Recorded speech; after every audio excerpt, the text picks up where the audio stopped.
everyone, I'm Sir Banks and I'll be your teacher. I will discuss two lessons under 21st century education and educational reforms. Let's start. I will discuss the emphasis on self-driven human resources to lead the developments in knowledge and globalization and borderless education. Let's have the definition of terms first. Emphasis, it means special consideration of or stress or insistence on something, meaning you're giving an importance or essence of something. Self-driven, driven by itself.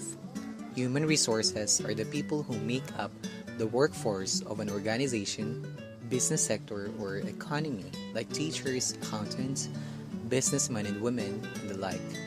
Globalization, the development of an increasingly integrated global economy, marked especially by free trade, free flow of capital, and the tapping of cheaper foreign labor markets.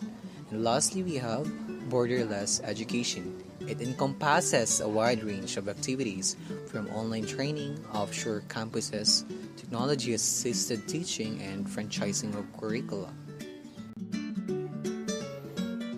These are the global competencies that are really significant. Skills, attitudes, perspectives, and values are a set of things that a citizen must possess in order to become a nation builder. Everyone should be knowledgeable about the things happening across the globe, such as economic condition, global problems, and interdependence. We are currently living in a digital world where everyone can learn something, anytime and anywhere as long as there's an internet. And we, as citizens, we should be more productive and responsible enough to guide and to lead our community.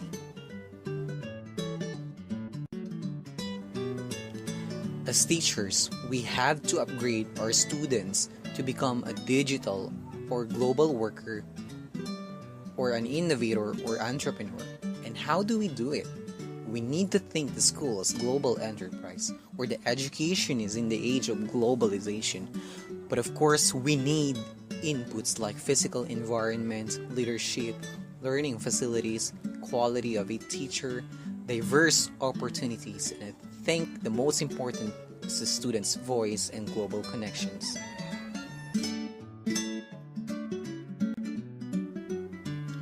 Way back then, teaching learning was being done in a four-walled classroom, but now because of technology that we have, education became accessible to all. The reason why it's called borderless education.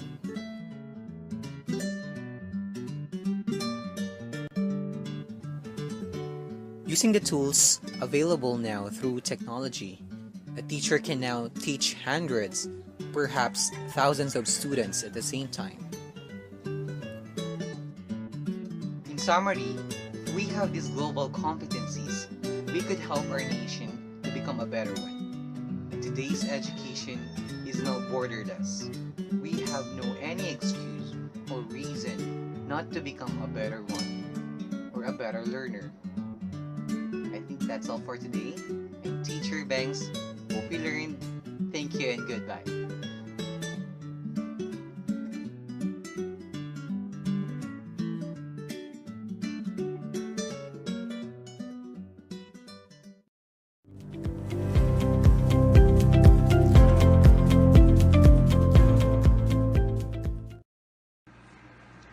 Good morning. So I'm Mary Jane C. Jimenez and I'm here to discuss about the impact of trade liberalization on education, which is business education for global competences, implications on skills, perspectives, values, and identity of the academic community and of the graduates. So let's start. What is trade liberalization?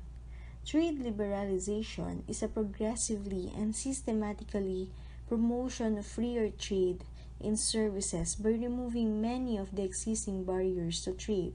The benefits of this trade are more trade can bring in terms of innovations through new providers and delivery modes, greater student access, and increased economic gain. The promotion of trade in education services is directly linked to a number of significant trends in higher education. These include the emergence of new for-profit education providers, the growth of alternate electronic delivery modes both domestically and internationally, the response to the labor market, the increase in international academic mobility of students, professors, and programs, and the limited budget capacity of government to meet the increasing domestic demand for higher education.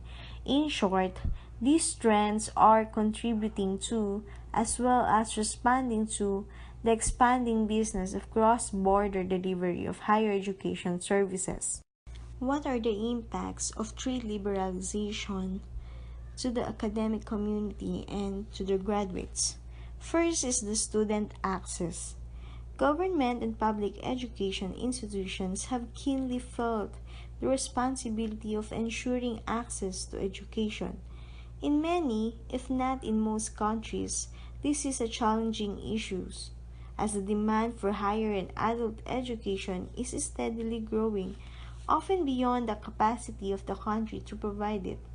This is one reason why some students are interested in out of country education opportunities, and more providers are prepared to offer higher education services across borders. The next one is the funding. Many governments have limited budget capacity or at least lack the political will to allocate funds to meet the escalating costs of higher education.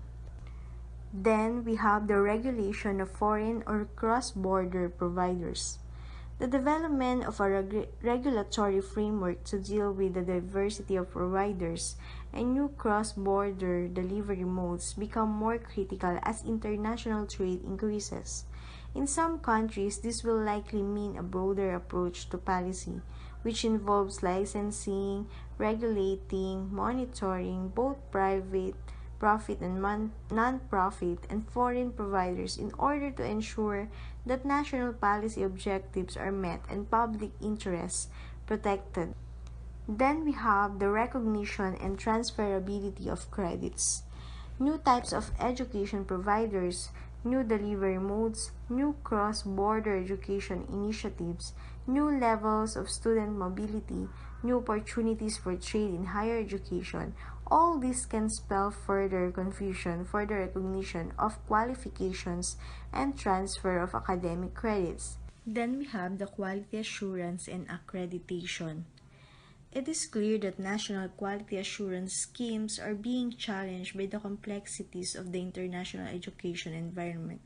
Not only is it important to have domestic or national policy and mechanisms, it is equally important that attention be given to developing an international policy approach to quality assurance and accreditation.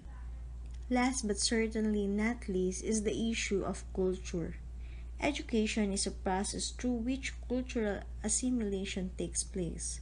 Many believe that a new hybridization and fusion of culture will evolve through increasing mobility and the influence of ICTs.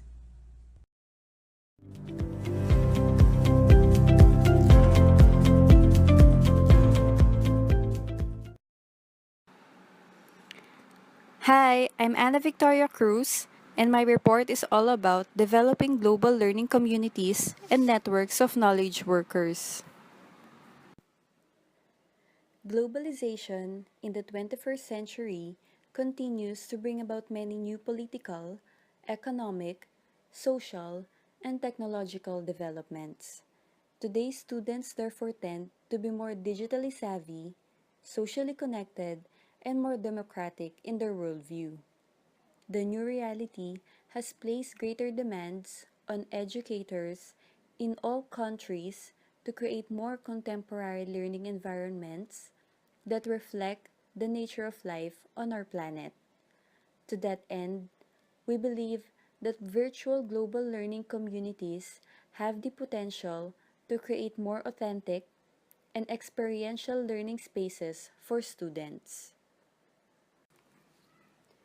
Global learning is the cultivation of multiple, diverse, and global perspectives.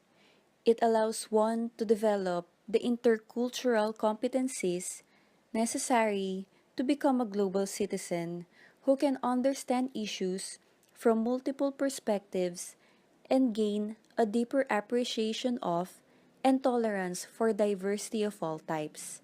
Example of this are cultural, linguistic, religious, and political. The International Higher Education Teaching and Learning Association believes the global citizen is better equipped to more effectively function in an increasingly complex and interdependent world. Blogs, wikis, email, and audio-video conferencing technologies were used that allowed students to share their different political and cultural experiences, traditions, and perspectives using these technologies. Students shared their points of view on topics that range from global environmental issues to international security policies to rhetorical skills in communicating across media. Working on shared projects can enrich students' experiences and open them to more critical ways of thinking and more creative forms of problem solving. However, some may not see the deeper value in this type of collaborative learning, but experience shows that such teaching learning methods have the potential to create more personally meaningful learning spaces for students and more professionally enriching work environments for teachers. Within virtual global communities, students and educators can learn to become more socially minded and ethically responsible global citizens, which in return can help improve relationships in the broader world community. Knowledge workers engage in peer to peer knowledge sharing across organizational and company boundaries, forming networks of expertise. Due to the rapid global expansion of information, based transactions and interactions being conducted via the internet, there has been an ever increasing demand for a workforce that is capable of performing these activities.